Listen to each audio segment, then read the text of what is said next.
Hey Bucket Pond family, welcome back. Some people were saying that my videos were very relaxing, and I think they were using them to go to sleep. Uh, but today we are going to take a look at the Black Kow jar aquarium number 2. This was the second experiment that we set up in this series of tests to see if Black Kow cow manure can be used in a jar aquarium.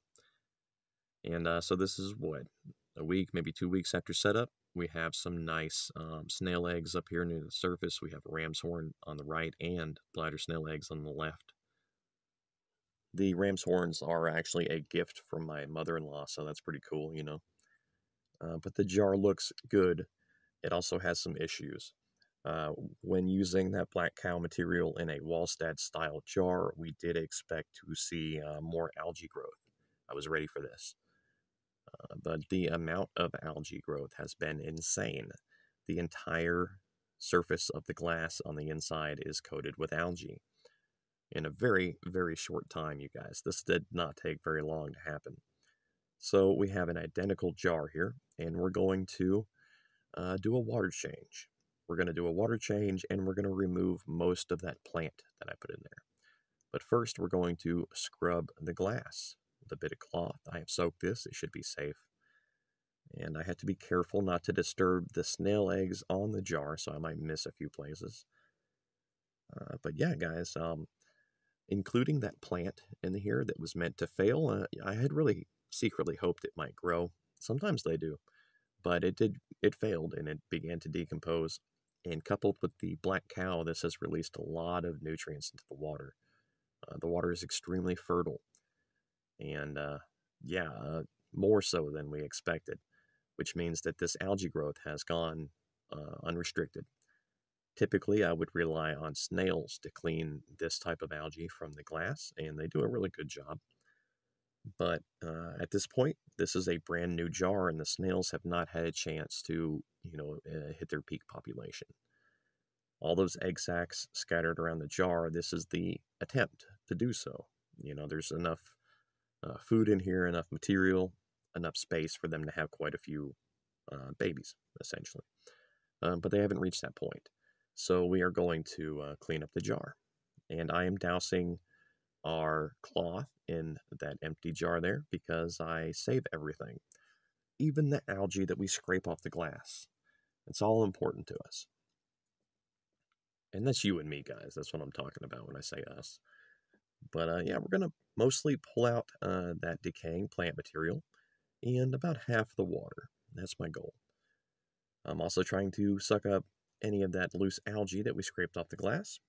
And mostly I want to get that plant out of there because there's just too much. If that kept going as it was, we would have a blue-green algae situation. And I have played with cyanobacteria a little bit in the past. I suggest that you do not do that. So I'm going to prevent that here. Also, over the week or two since setup, the Black Kow aquarium had a bit of a scent. Of course, it's made with cow manure, but it had a real weird smell there for a couple days. I did a little partial water change, and that seemed to have fixed it, and then it came back before making this video. So that's why we wanted to go ahead and do another water change, I should probably test the pH and, the ammonia and the nitrogen and whatnot in this water. But I'm not too worried about that stuff, to be honest. As long as the snails can survive in here and we can grow something, then I know it's a viable jar aquarium. I'm not too worried about how acidic it might be unless I see damage on the snails with their shells. But we're mostly just pulling that plant out of here. Our grass plant that we included during setup is still alive, and I'm hopeful that it will do well in here. So I'm going to fill this back up with some fresh water, and we're going to wait for a few days to see how things develop. So here we are a few days later, 3 or 4 days, and that water change jar on the left, that's just the water and the decaying plant material that we pulled out. It's become a beautiful, thriving ecosystem. And it's mostly based on Infusoria, Paramecium.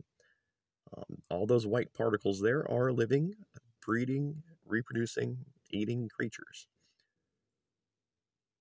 They are very small, and they are numerous. They are legion. Now, we've built some Paramecium cultures before, and when I see things like this, I consider it, a true bucket pond style aquarium.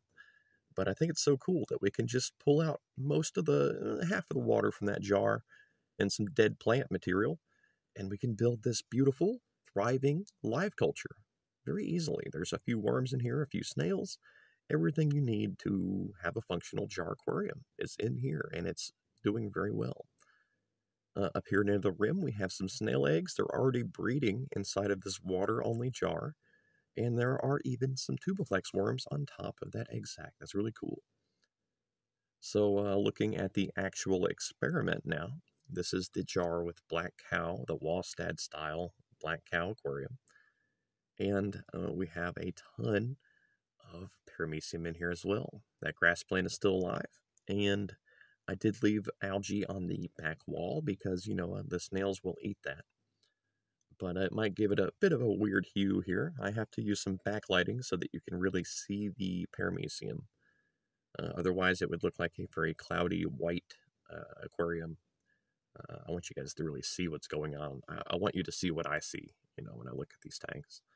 But of course, this is also a thriving Paramecium culture with at least tubiflex worms. I haven't necessarily seen the boogie worms that I wanted to start in here, but that doesn't mean that they haven't been given the opportunity. The substrate was mostly blocked with dead and decaying plant material, so we'll have to wait and see. There's that big ram's horn again, and that's probably one of my favorite snails of all time. It's just a big old ram's horn that made it in here, and it's thriving. It's doing fine. It's eating and probably laying eggs. But here's a comparison between the two Black Kow aquariums. This is the actual experiment on the left and the water-only jar on the right. Both are thriving Paramecium live cultures, and you can also grow duckweed in here. And of course, raise bladder snails or even ram's horn. And yeah, I'm pretty impressed. I'm pretty happy with this, actually. I know they look rough, but these are experimental jar aquariums. These are not beautiful green aqua tanks. As much as I would love to set up things like that, I'm just not that type of creator. I don't know. I'm something else, I guess. There's a look at the Paramecium, though. And I want to show you those tubiflex worms as well. Both of these jars have snail eggs with tubiflex worms. Now, they are not trying to eat those snail eggs. They form clusters of worms, and they form these clusters up on the surface of the water. They like to reach into the water, look for food, and they can swim. But generally, they want to sit just above the surface, and that's where most of the snail eggs are currently. So that's where they're roosting. But they're not trying to eat those snail eggs. They're actually going after a bit of waste or something there. That's what they do. They form clusters and hang out. Now, you might be asking yourself, what happened to the first Black Kow jar aquarium, right? What happened to the first one we built that got cooked in the extreme heat situation that happened? Well, we have tried to rehabilitate that jar by adding some duckweed and, adding a couple more bladder snails and a little shot of water from one of our other projects.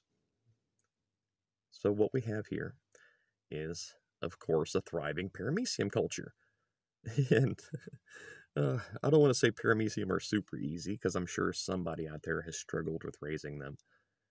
But here in a tank like this, you can grow Paramecium. Incredibly easy.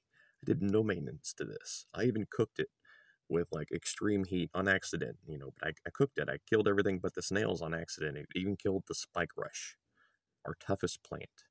It was even destroyed in this process. You can see a nice worm there swimming up towards the surface.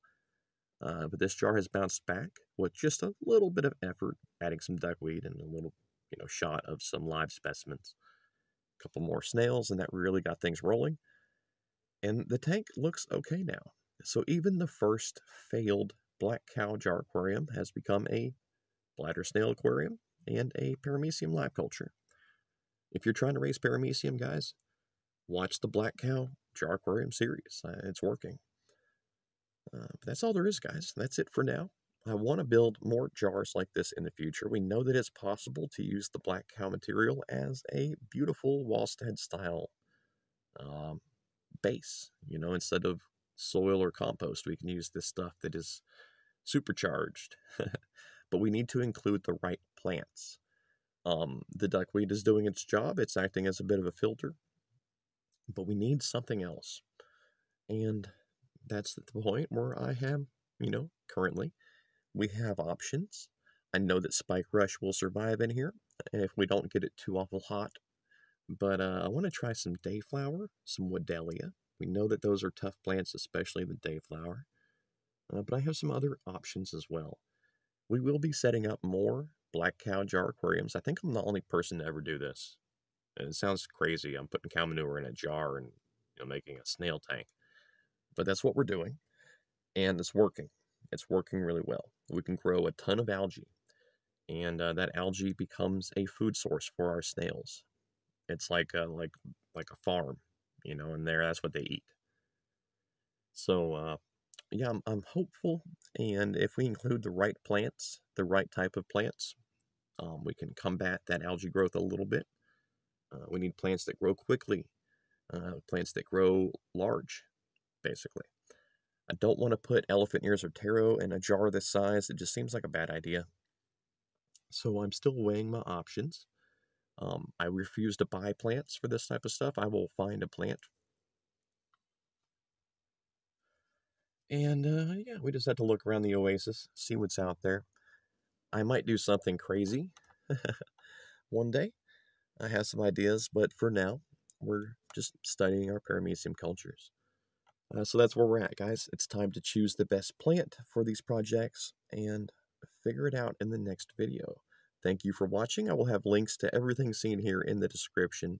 Please like and subscribe. I am truly a small channel, and that does help me a lot.